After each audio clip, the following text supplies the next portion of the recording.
Good evening all. Happy new year to all. எல்லோரும் technical S A exam எப்போ வரும், அதோட குவாலிஃபிகேஷன்ஸ் அண்ட் டீட்டெயில்ஸ் பற்றி கேட்டிருந்தீங்க. டெக்னிக்கல் எஸ்ஏ எக்ஸாமை பொறுத்த வரைக்கும் உங்களுக்கு 80 மார்க்ஸுக்கு வந்து மெயின் ரிட்டன் எக்ஸாமினேஷன் நடக்கும். அது இல்லாமல் தமிழ் ரிட்டன் எக்ஸாமினேஷன் எல்லா எஸ்ஐ அண்ட் மற்ற ஃபிங்கர் பிரிண்ட் அண்ட் மற்ற எஸ்ஐ எக்ஸாமுக்கு நடக்கிற மாதிரி உங்களுக்கு தமிழ் எலிஜிபிலிட்டி டெஸ்ட் இருக்கும். 100 மார்க்ஸுக்கு 100 கொஸ்டின் கேட்பாங்க. அதில் நீங்கள் 40 marks Tamil eligibility test common. அது இல்லாமல் மெயின் ரிட்டன் எக்ஸாமினேஷன் எப்படின்னு பார்த்தீங்கன்னா உங்களுக்கு 30 மார்க்ஸுக்கு வந்து 60 கொஸ்டின்ஸ், அதாவது ½ மார்க் ஒரு கொஸ்டினுக்கு ஜிகே கேட்பாங்க. GK and numerical ability test வந்து நடக்கும். அடுத்தது 50 மார்க்ஸுக்கு, அதாவது 50னா 100 கொஸ்டின்ஸ் வந்து உங்களுக்கு டெக்னிக்கல் ரிலேட்டடாக கேட்பாங்க. இப்போ உங்களுக்கு குவாலிஃபிகேஷன் பார்த்தீங்கன்னா இசிஇ டிப்ளமோ நீங்கள் படிச்சிருந்தா மினிமம் குவாலிஃபிகேஷன் இசிஇ டிப்ளமோ படிச்சிருந்தா நீங்கள் வந்து அப்ளை பண்ணலாம். அது இல்லாமல் மொத்தமாக உங்களுக்கு மெயின் ரிட்டன் எக்ஸாமினேஷன் 80 மார்க்குக்கு நடக்கும். அது இல்லாமல் அடிஷ்னல் குவாலிஃபிகேஷன் மார்க் வந்து 5 மார்க் கொடுக்குறாங்க. அது என்னென்னா நீங்கள் பிஇ, எம்இ, பிடெக், எம்டெக் படிச்சிருந்தீங்கன்னா உங்களுக்கு எக்ஸ்ட்ரா குவாலிஃபிகேஷன் இருக்கிறதுனால 5 மார்க் வந்து கொடுக்குறாங்க. அது இல்லாமல் சர்டிஃபிகேட்ஸ் வழக்கம் போல் என்எஸ்எஸ், என்சிசியில் இருந்தீங்கன்னா உங்களுக்கு 5 மார்க் கொடுக்குறாங்க. இது 10 மார்க்கு. எக்ஸாம் 80 மார்க்குக்கு. இந்த NCC and extra qualification 10 mark 90 marks. இது இல்லாமல் இன்டர்வியூ 10 மார்க்ஸ் இருக்கும். மொத்தம் 100 மார்க்ஸுக்கு இந்த டெஸ்ட் வந்து நடக்கும். உங்களுக்கு ட்ரைனிங் பார்த்தீங்கன்னா உங்களுக்கு டிஎன்பிஏல 6 மந்த்ஸ் வந்து ட்ரைனிங் இருக்கும். நீங்கள் uniform technical SI, fingerprint எஸ்ஐக்கு வந்து யூனிஃபார்ம் போடாமல் ஒர்க் பண்ணுவாங்க. டெக்னிக்கல் எஸ்ஐக்கு பார்த்தீங்கன்னா யூனிஃபார்ம் போடலாம். நீங்கள் சில நேரத்தில் யூனிஃபார்ம் போடாத சூழலும் இருக்கும், போட்டுட்டும் ஒர்க் பண்ணுற மாதிரி இருக்கும். ஏன்னா டெக்னிக்கல் எஸ்ஐயோட ரோல் பார்த்தீங்கன்னா ஒவ்வொரு டிபிஓலையும், அதாவது டிஸ்ட்ரிக்ட் போலீஸ் ஆஃபீஸ்லேயும் சரி, இல்லை கமிஷனர் ஆஃபீஸ்லேயும் சரி, ஒவ்வொரு டிபார்ட்மெண்ட் இருக்கும். டெக்னிக்கல்னு தனியாக ஒரு டிபார்ட்மெண்ட் இருக்கும். 32 டிபார்ட்மெண்ட்ஸ் இருக்குது நம்ம போலீஸ் டிபார்ட்மெண்ட்டில். அதில் வந்து இது ஒரு டைப் ஆஃப் டிபார்ட்மெண்ட். இதில் டெக்னிக்கல் எஸ்ஐ அண்ட் அதர் ரேங்க்ஸும் இருப்பாங்க.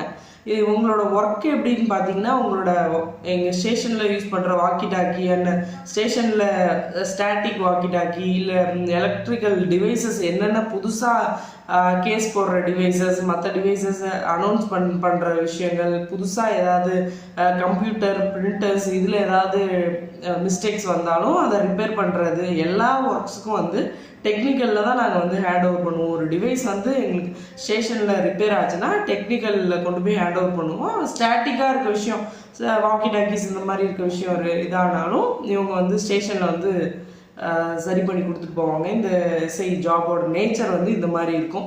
எக்ஸாமோட இன்டர்வியூ பார்த்தீங்கன்னா உங்களுக்கு டெக்னிக்கல் எஸ்ஐ பொறுத்த வரைக்கும் உங்களுக்கு இசிஇ அண்ட் உங்களோட டிபார்ட்மெண்ட் ஓரியன்டான கொஷின்ஸ் இருக்கும். அது இல்லாமல் கரண்ட் ஈவெண்ட்ஸ் இருக்கும். மற்ற டிபார்ட்மெண்ட்டில் என்ன அப்டேட்ஸ், என்ன டிவைசஸ், இல்லை எந்த மாதிரி உங்களுக்கு ஒரு நியூ ஐடியா இருக்கா, ஒரு புதுசாக ஒரு டிபார்ட்மெண்ட்டில் ஏதாவது ஒரு விஷயத்தை கொண்டு வரதுக்கு உங்களுக்கு ஏதாவது ஐடியா இருக்கா, அந்த மாதிரி கொஷின்ஸ் மேபி எதிர்பார்க்கலாம்.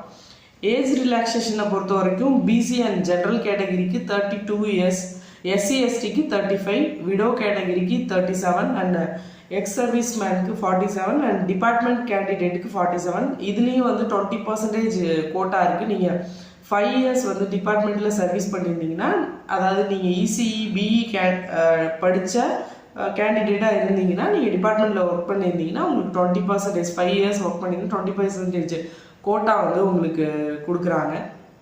இதில் பிஇசிஏ இது படித்தவங்க மட்டும்தான் அப்ளை பண்ணணுமான்றது மேபி அப்கமிங் டேஸில் வந்து சேஞ்சஸ் இருக்கலாம்.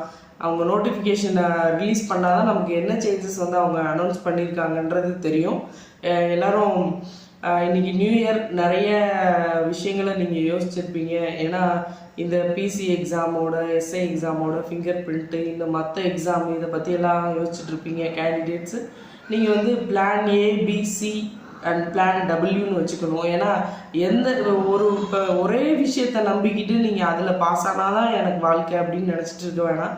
அடுத்தடுத்த எக்ஸாம் வரும். நீங்கள் பிளான் ஏ வந்து ஒர்க் அவுட் ஆகலை, நீங்கள் எஸ்ஐயில் வந்து பாஸ் ஆகலை, இல்லை பிசியில் பாஸ் ஆகலை, இல்லை வேறு எக்ஸாம் உங்களுக்கு நீங்கள் நினச்ச எக்ஸாம் உங்களால் கிளியர் பண்ண முடியலன்னா பிளான் பி போங்க, பிளான் சி போங்க, பிளான் டி போங்க. அடுத்தது பிளான் டபிள்யூன்னா ஒஸ்ட். எப்போவுமே ஒஸ்ட்டுக்கு ப்ரிப்பேர்டாக இருங்க. ஏன்னா அப்படி ஒஸ்ட்டுக்கு நம்ம ப்ரிப்பேர் ஆகும்போது குட்வில் கம் டு அஸ், அந்த மாதிரி நம்புங்க. ஒரு வேலைன்றது வந்து ஒரு ஒரு மனிதருக்கான தனிப்பட்ட விஷயம் கிடையாது. அது ஒரு குடும்பத்தோட நிலைமையை மாற்றுறதற்கும் உங்கள் சூழலை மாற்றுறதற்கும் உண்டான ஒரு விஷயம். அதில் வந்து உங்களுக்கு இது வந்து லாஸ்ட் அட்டம்ப்ட்டு, இல்லை எனக்கு வந்து கிடைக்கல, இதுக்கு மேலே என்னால் முடியாது, நான் ரொம்ப வருஷமாக படிச்சுட்டு இருக்கேன் அப்படின்னு சோர்வடையாதீங்க. எந்த மனுஷனுக்கு வந்து உடனே நான் உட்பட யாருமே வந்து முதல்ல எக்ஸாம் எழுதுனா அடுத்தது நான் பாஸ் ஆகிட்டேன் வேலைக்கு போயிட்டேன் அப்படி சொல்லவே முடியாது. எல்லா வேலையில் இருக்கவங்களும் எல்லா வெற்றிகளுக்கு பின்னாடியும் நிறைய தோல்விகள் இருக்கும். அதில் எல்லா தோல்விகள்லாம் சோர்வடைஞ்சு பின்னோக்கி போயிட்டா அதுக்கப்புறம் நீங்கள் முன்னாடி பார்க்க முடியாது. ஒரு ஓட்டப்பந்தய வீரர் வந்து எப்படி ஓடும்போது அவரோட இலக்கை மட்டும் பார்த்து ஓடுவாரோ அது மாதிரி இருக்கணும். உங்களுக்கு சைடில் இருக்கவங்க என்ன வேணாலும் சொல்லலாம், உங்கள் நண்பர்களோ உறவினர்களோ யாராவது உங்களை டிமோட்டிவேட் கூட பண்ணலாம். உன்னால் முடியாது, இவ்வளோ வருஷமாக படிக்கிற, நீ என்ன படிக்கிற, எனக்கு என்னமோ நம்பிக்கையே இல்லை, எது வேணாலும் சொல்லலாம். அது எல்லாத்தையும் நீங்கள் கேட்கக்கூடாது. உங்களோட இலக்கு எதுவோ அதை மட்டும்தான். உங்களோட ஒரு ஓட்டப்பந்தய வீரர் எப்படி அந்த டைம் போர்டை பார்த்து ஓடுவாரோ அது மாதிரி உங்கள் இலக்கு எதுவோ அதை நோக்கி நீங்கள் ஓடிக்கிட்டே இருக்கணும். சைடில் இருக்கவங்க எது வேணாலும் சொல்லிட்டோம், உங்களோட நீங்கள் போய் அந்த இலக்கை டச் பண்ணதுக்கப்புறம் ஒரு வெற்றி கிடைக்கும் இல்லையா, அந்த வெற்றி வந்து அவங்களுக்கு எல்லாருக்கும் பதில் சொல்லிடணும். அப்புறம் நீங்கள் பதில் சொல்லவே எப்போவுமே நீங்கள் பதில் சொல்லவே தேவையில்லை. உங்களோட கிரிட்டிசிசம்க்கு நீங்கள் பதில் சொல்லிக்கிட்டு டைம் வேஸ்ட் பண்ணிக்கிட்டு இருக்க வேணாம். நீங்கள் வெற்றி அடையிறப்ப அதுவே வந்து அவங்களுக்கு பதிலாக ரீச் ஆயிரும். அப்பவும் நீங்கள் அமைதியாக இருந்தாலே போதும். அதனால் எல்லாரும் வெற்றி அடைவீங்கன்னு நம்புகிறேன். நீங்கள் வந்து சோர்வடைய வேணாம். ஒரு கதை கூட இருக்குது, அதாவது 20 அடியில் வந்து புதையல் கிடச்சிரும் அப்படின்னு தோண்டிக்கிட்டே இருக்காங்க. 19வது அடியில் வந்து இதுக்கு மேலே புதையல் கிடைக்காது, சரி ஓகே இதுலேருந்து நம்ம வித்ட்ரா பண்ணிக்கலாம் அப்படின்னு போயிட்டான்.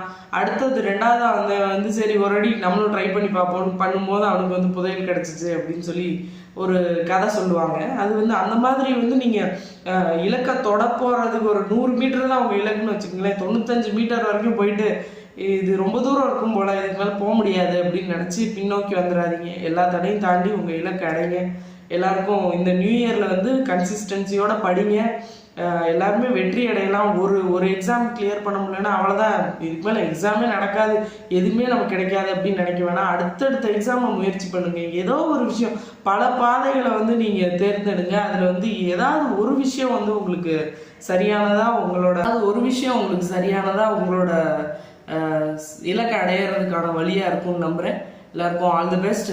Happy new year again. எல்லாரும் சந்தோஷமாக மகிழ்ச்சியாக படிங்க. சோர்வாக இருக்கிற ஒரு மனுஷனால் எதையுமே சாதிக்க முடியாது. என்னத்தை வாழ்ந்து என்னத்தை படித்து என்னத்தை அப்படின்னு இருக்கிற யாராலையும் எதையும் சாதிக்க முடியாது. சுறுசுறுப்போட மகிழ்ச்சியோடு இருக்க ஒரு மனுஷன் எத்தனை தடைகள் வந்தாலும் அவனால் வெற்றி அடைய முடியும். அது உங்களுக்கே தெரியும் நம்புகிறேன். சோர்வு அடைய வேணாம். சோர்வாக இருந்தால் எதையுமே சாதிக்க முடியாது, எதையுமே ஃபோக்கஸ் பண்ண முடியாது. முதல்ல மகிழ்ச்சியாக இருங்க, வெற்றி உங்களை தன்னால் உங்கள் கைக்கு வரும். All the best. தேங்க்யூ.